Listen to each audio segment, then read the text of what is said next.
Okay guys, now my oil is dry. I let this dry overnight. Now I'm just going to buff it one final time with a clean piece of sheepskin.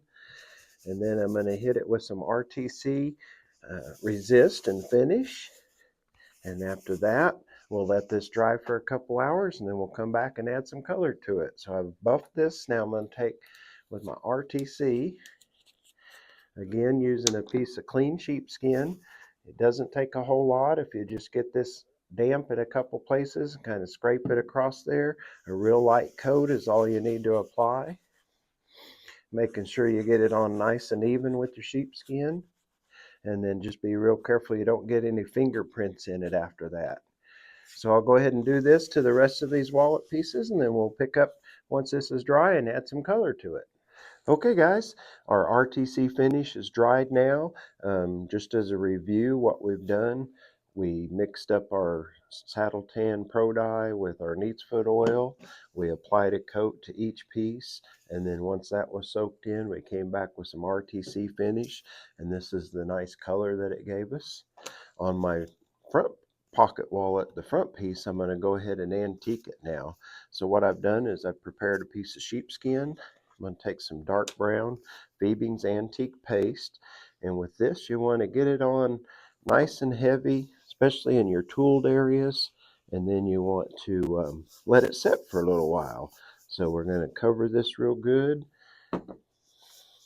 make sure it's down in all the tooling and all of our beveled areas.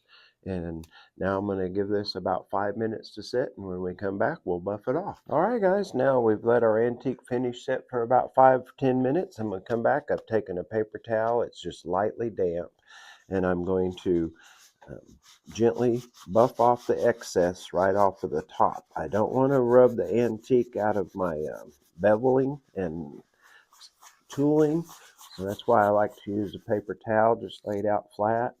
And if this needs a little bit more buffing, the final step will get it right where we want it to be.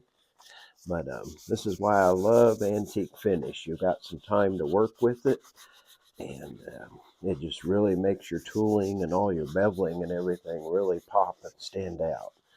So this is not the final way it's going to look, but this will give you an idea how the antique finish looks on there. Alright guys, my antique finish has had about an hour to sit on there. Now I'm going to finish it off by putting a light coat of tan coat over the top. Once again, I'm starting out with just a very lightly dampened paper towel, and the reason I'm using this instead of sheepskin for this step is I don't want to rub the antique out of my tooling. I just want to use the tan coat up here on the high areas.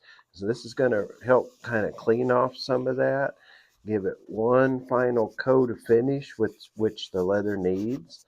And you can see I'm cleaning off some of the excess tan coat. I'm going to go around my border real good, get it to come out nice and even.